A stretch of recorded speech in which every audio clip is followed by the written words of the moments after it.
Bora. Vamos lá ver todas as gerações explicadas com a TV Cringe. Vai! Foi nesse planeta há 200 mil anos que surgiu uma espécie chamada Homo sapiens. No decorrer desse período, curto para a história da Terra, passaram por aqui uns 110 milhões de seres humanos. Todos vêm e vão, nascem e morrem. Só muito recentemente, essa espécie começou a tentar catalogar as diferenças entre as gerações. O que nos leva à geração perdida. Compreende os nascidos entre 1883 e 1900. Essa geração completou a maioridade elameada, passando frio e fome numa trincheira. Depois, ainda pegaram a pandemia braba, hein? A chamada gripe espanhola. Desafios adicionais, desemprego e miséria. Grande geração, 1901 a 1927. Depois da Grande Guerra, a Grande Depressão, a crise econômica de 29, tudo muito grande. 12,8 milhões de pessoas sem trabalho. Que tal uma guerra para aquecer a economia? Outra guerra? De novo. E veio assim a Segunda Guerra Mundial. 60 milhões de mortos. A geração silenciosa, 1928 a 1945. Ela cresceu durante a Grande Depressão e a Segunda Guerra Mundial. Quando esses caras vieram ao mundo, o caos já estava instalado. É gente que já cresceu com dificuldades desde cedo, como o racionamento de comida e água. É a geração silenciosa porque, em tese, não reclama. Baby Boomers, 1946 a 1964. Muita guerra, muita morte. Chega, tá na hora de transar um pouco. Um boom de bebês, todos nascidos num período de paz e cada vez menos pobres. Eles foram cada vez mais viver em cidades, começaram a ouvir o rock and roll, viveram mudanças sociais, lutaram por direitos civis também. Geração X. Caralho, meu irmão, só aqui já dava pra fazer 500 milhões de comentários. Mas eu vou deixar tocar porque minha cabeça tá abrindo de uma maneira absurda. Eu tô tipo assim, caralho, aqui dá pra falar disso. Vambora. 1965 a 1980. Ela cresceu durante o auge da cultura pop e viveu o final da Guerra Fria. Nesse período, as novas tecnologias de comunicação de massa tornaram possível a existência de uma cultura globalizada. Millennials, 1981 a 1996. Os Millennials, ou Geração Y, viram a transição de um mundo analógico para outro digital. Eles também experimentaram as instabilidades econômicas recorrentes, num período em que as desigualdades se acentuaram. Geração Z, 1997 a 2012. A geração Z é a primeira a crescer já com Wi-Fi, smartphone e mídia... Então eu sou millennial, né? Ô, turma do fundão, vocês são millennial ou são Z? Eu sou millennial, né? Entendi. Social. Ao contrário da geração anterior, não teve nenhum contato com o mundo como ele era antes dessas tecnologias. Geração Alfa, a atual, é a primeira totalmente nascida no século XXI. Enquanto ela cresce, crescem também as inteligências artificiais, as realidades virtuais e tecnologias que tornam o futuro completamente imprevisível. Essa geração é responsabilidade dos membros das gerações anteriores, que ainda estão por aqui. E só Deus sabe que desafios ela vai enfrentar. Ah, já quero ir embora. Eu não sou catastrófico. Eu sou realista.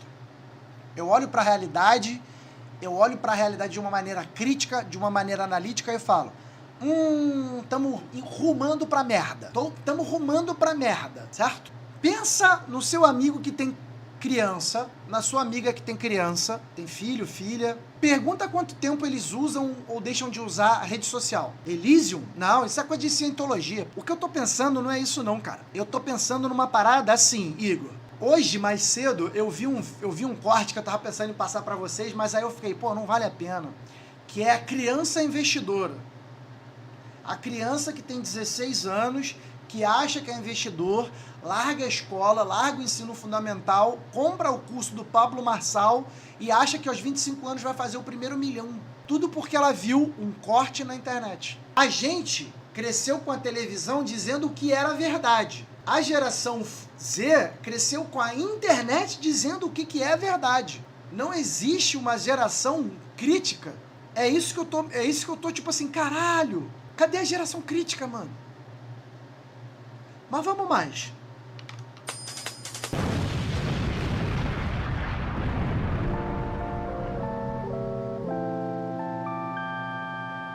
Eu sou Arvro e esse é o meu textão sobre conflitos geracionais. Ó o Banksy aí, ó o Banksy aí. O elefante está na sala por uma razão. Eu odeio o Banksy. Igor, me segura que eu tô com ódio, hein? Me segura que eu tô com ódio. Eu não gosto do trabalho do Banksy. As pessoas fingem não ver o elefante na sala por um motivo. É que quem aponta o elefante vira o chato, vira o inconveniente. E esse é o meu trabalho aqui. Tem um problema com essa classificação. Ela serve para separar as gerações no chamado mundo ocidental. E existem divergências sobre o que quer que isso signifique. O Brasil é o Pintaram um elefante real? Sim, o Banksy fez isso. E eu fiquei muito puto para fazer uma exposição. Ocidente? Olha, tem gente fora do Brasil que diz que não. Aliás, tem uns fora do Brasil que ficam horrorizados com a possibilidade de categorizar o Brasil Coitado, cara. como Ocidente. E aqui a gente começa a se perguntar quais são as peculiaridades que diferenciam essas gerações aqui no Brasil. Hora de recorrer à pesquisa de Jaqueline Cavalcante Milhome, doutora e mestre em administração pela Universidade Federal da Bahia. Ela propõe uma classificação mais condizente com a nossa realidade. Geração nacionalista, nascida entre 1910 e 1929. Ok. Esses atingiram a juventude e a idade adulta durante a Era Vargas. Alguns gritaram, o petróleo é nosso, sem nem imaginar que no futuro seus descendentes iriam gritar, o petróleo é deles. Porra! Geração pré-ditadura, nascida entre 1930 e 1943. Na infância e no começo da adolescência, eles vivenciaram os efeitos da participação do Brasil na Segunda Guerra Mundial. Também presenciaram as consequências Meu avô serviu na Segunda Guerra Mundial como enfermeiro. da ditadura militar brasileira. Diretas, nascida entre 1959 Bicho é grafite? e 1968. Essas são as pessoas que chegaram à idade adulta no final da ditadura militar, bem no contexto das diretas já. Geração hiperinflação, nascida entre 1969 e 1978. Chegou na idade adulta, já na grave crise econômica criada pela ditadura militar em seus últimos anos. Eles viram a reabertura política e os seguidos planos econômicos que tentavam consertar o que a ditadura deixou para trás. Nossa, eu e lembro disso aí, falhavam miseravelmente. Geração social, nascida entre 1979 e 1991. Esses são os que chegaram à idade adulta no governo Lula e Dilma Rousseff.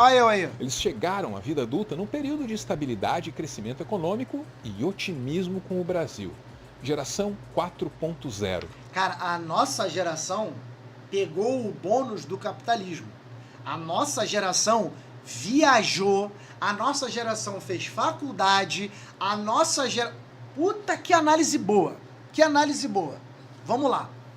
A geração que pegou o governo Lula 1, Lula 2, Dilma 1, que foi a minha geração, pegou pleno emprego, pegou faculdade pra geral, pegou Mano, eu estudei OSPB, Organização Sociopolítica do Brasil, EMC, Educação Moral e Cívica. Olha isso, cara. Dólar 1,50, eu tive um modelo.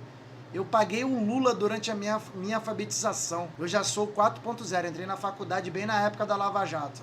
Alguém aqui já viu o projeto Ciências Sem Fronteiras? Que foi o Haddad que fez, quando ele era ministro da Educação.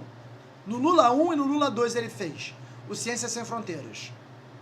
O que era o Ciências Sem Fronteiras? Era um projeto ótimo. Pegou? Cara, eu não consegui passar no Ciências Sem Fronteiras, mas eu tenho amigos que foram playboys da PUC-Rio e ficaram 1 ano na Europa. Canadá lá, o Matt foi pro Canadá. Eu vi, vez que ia ser a minha turma, cancelaram. Foi quando tiraram a Dilma. Mano, eu perdi o último ano, minha amiga foi, vários amigos playboy da PUC foram, não gastaram nada. Gente que pagava PUC-Rio, não gastaram nada. Receberam computador, auxílio passagem, hospedagem, faculdade e depois foram reclamar da Dilma. Mano, na faculdade eu tava lá falando, você não pode falar dela. Em 2016, o ano que eu entrei na faculdade, eu tava saindo da faculdade. Eu tava saindo, cara. Não, foi a própria Dilma que cancelou. A Dilma cancelou porque o Haddad não era mais o ministro da educação. O Haddad, ele foi ministro do Lula. Lula 1 e Lula 2. Os ministros da Dilma eram outros. Bora. Nascida entre 1992 e 2005, essa viveu seus anos de formação em um período de crise política e deterioração econômica. Para piorar, encarou a pandemia de Covid-19 logo no Brasil e logo no início da vida. Essa começou jogando o jogo da vida no modo very hard. Very hard. A classificação da professora Jaqueline leva em conta o nosso contexto socioeconômico no Brasil, o que resulta em marcos diferentes nas divisões entre as gerações. A classificação dita ocidental, que a gente viu antes, por outro lado, ela se articula muito com os conflitos bélicos, quer dizer, com as guerras, né? E também com a chegada de novas tecnologias. Para mim, a proposta de uma classificação específica para o Brasil tem toda a razão de ser. Faz sentido na minha cabeça. Até porque essas guerras nos afetaram de maneira bem diferente. E essas tecnologias, às vezes, demoraram um pouco mais para chegar até aqui. Seja como for, alguma categorização precisa existir, porque isso ajuda a gente a entender como essas gerações interagem entre si. E aqui nosso textão recorre diretamente à professora Jaqueline. Nas organizações, pelo menos 3 gerações diferentes convivem e compartilham experiências. Na sociedade como um todo, é possível falar em cerca de 6 gerações, entre jovens adultos, adultos e idosos, somadas a 2 gerações, entre bebês, crianças e adolescentes. Cada um desses grupos, tendo experienciado diferentes contextos sociais, econômicos e estruturais em seu período de socialização macro, desenvolveu comportamentos humanos, princípios norteadores e percepções específicas acerca do mundo e, consequentemente, do trabalho.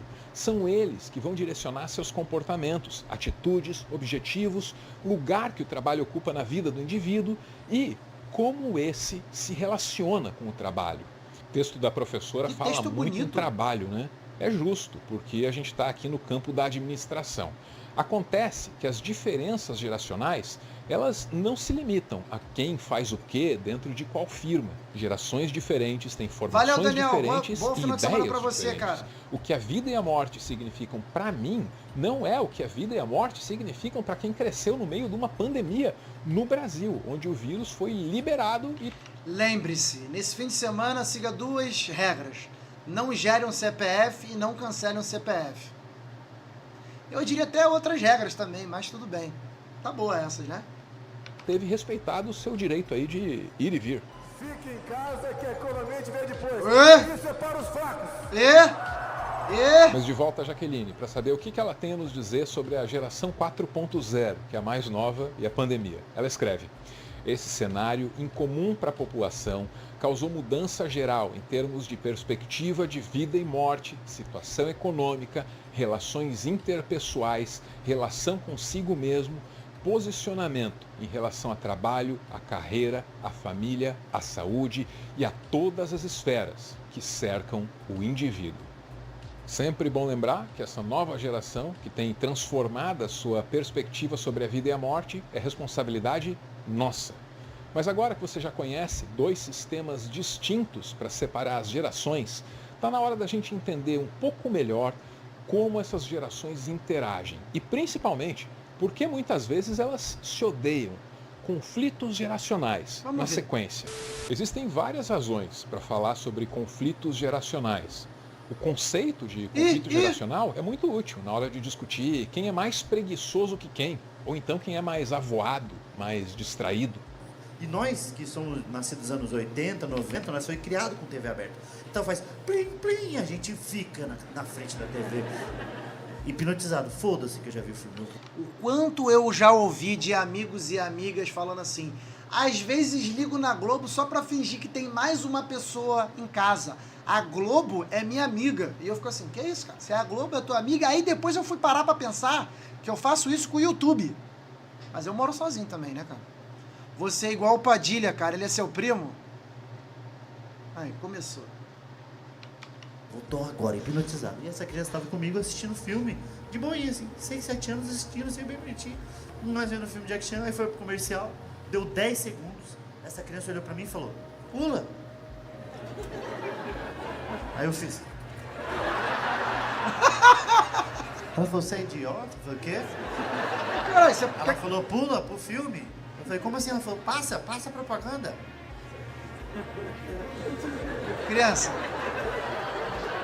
Criança, tem certas propagandas que não dá pra passar não, criança.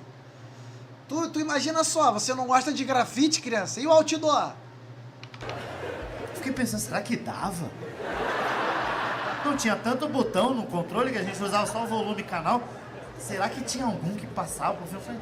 Mas o conflito geracional também é coisa séria, principalmente quando aparece no campo da educação.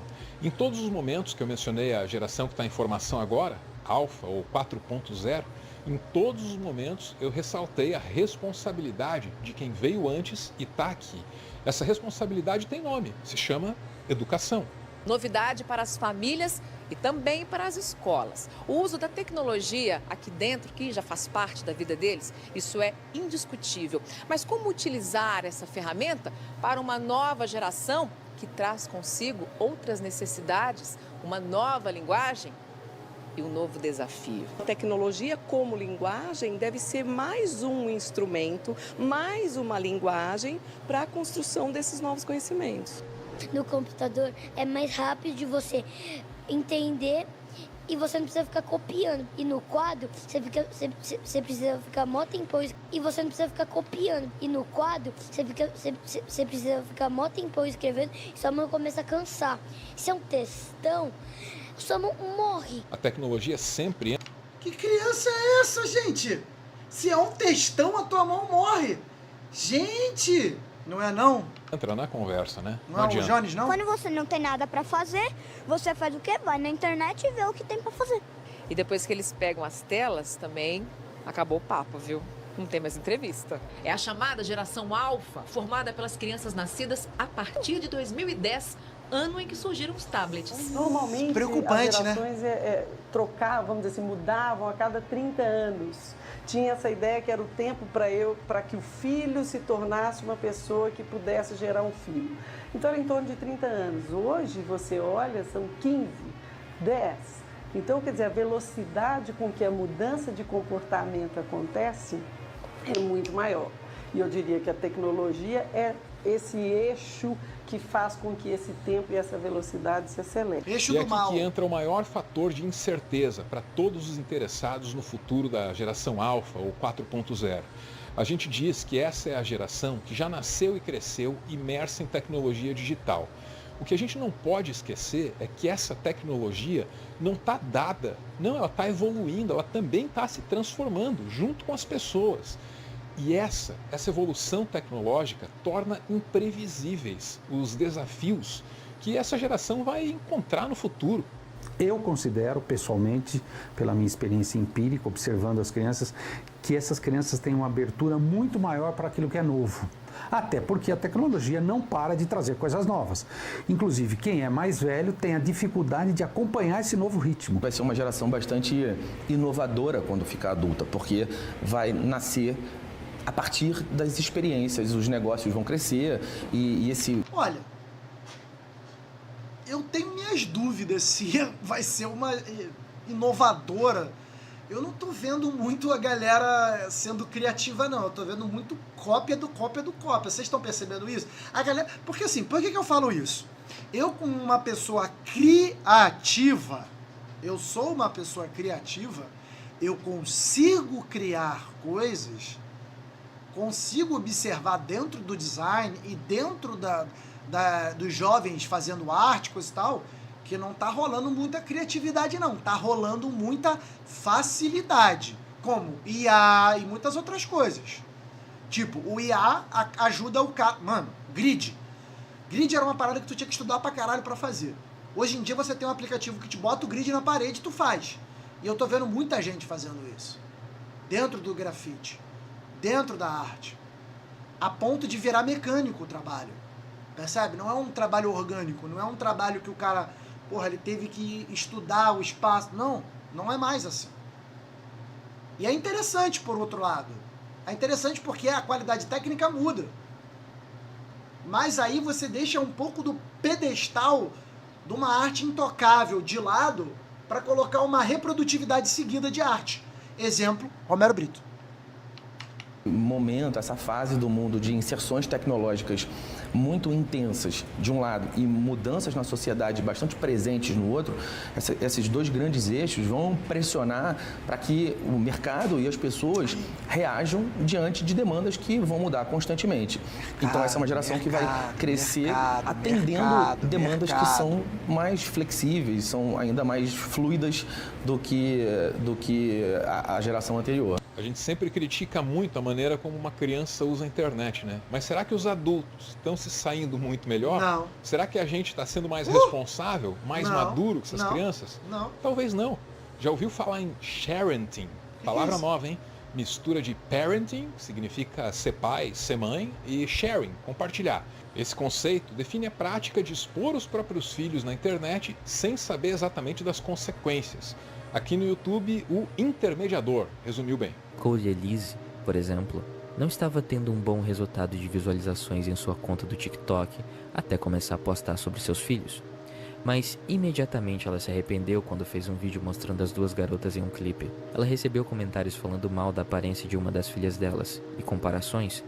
No mesmo dia, a Elise apagou os vídeos. The way I see the internet for kids, you look at the analytics of a lot of these kid accounts. Who do you think is following them? Most of the time, the majority of the following is males between the ages of 18 and 40. And honestly, if I had to guess, I would say we're going to start seeing lots of less kids on the internet in these next coming years, hopefully. Infelizmente, algumas mães não têm a mesma consciência que a Elise e continuam postando fotos e vídeos dos seus filhos no Instagram, o que acaba tornando eles alvos. I'm so glad for these new moms pimping their daughters out. Literally just refresh your Instagram Explore page. There's fresh preteens. As long as this stuff legally exists, I just enjoy it. These are all messages posted by men on Telegram groups dedicated to obsessing over images of child influencers posted on Instagram by the parents who manage them. Esse é um vídeo para divulgar um artigo investigativo da New York Times, mostrando que a maioria da atenção que garotas mais novas recebem no Instagram são de homens mais velhos. O advento do sharenting gera ações curiosas para conscientizar os adultos. Normalmente usa-se animação infantil para educar criança, né? E tá aí o canal Futura junto com a Unicef, recorrendo ao mesmo recurso para educar os pais. Sabe essa foto aqui? Claro, a gente adora essa foto. Você não? Eu gosto sim, mas entre a gente. Minha mãe resolveu postar na internet sem falar comigo antes, lembra? O pessoal da turma viu e fez um monte de piadinhas que me deixaram morrendo de vergonha e de raiva. Foi horrível. Adultos têm responsabilidade de respeitar as crianças, não importa a idade delas. E expor a gente assim pode causar muito constrangimento. Mesmo. E os riscos associados ao sharenting são só alguns. A tecnologia traz outros desafios. Muito se fala sobre a capacidade de atenção que poderia ser comprometida por uma infinidade de telas e conteúdos cada vez mais curtos e variados. Sobre isso, uma citação necessária é a do Sean Parker, liderança importante no que hoje é a Meta e um dos caras que deu ao Instagram a forma que ele tem hoje. E esse é o cara que admitiu que usar um algoritmo para oferecer ao público mais e mais daquilo que ele quer, em intervalos cada vez menores, em ritmos cada vez mais frenéticos, tudo isso teria efeitos imprevisíveis sobre esse público. O Sean Parker atestou esses riscos e disse: fizemos mesmo assim. Só Deus sabe o que isso está fazendo com os cérebros dos nossos filhos. Uma pesquisa rápida a respeito da geração alfa vai mostrar um certo pessimismo em relação a ela. Dizem que ela está perdida, que ela vai acabar com o mundo, ou que o mundo vai acabar com ela. Desde que o mundo é mundo, passaram por esse planeta entre 5 e 7 mil gerações de seres humanos. Dessas, a gente só categorizou ou rotulou as últimas 8. Caralho. Que conflitos geracionais podem ter ocorrido ao longo dessa história? Como diria Sean Parker, só Deus sabe.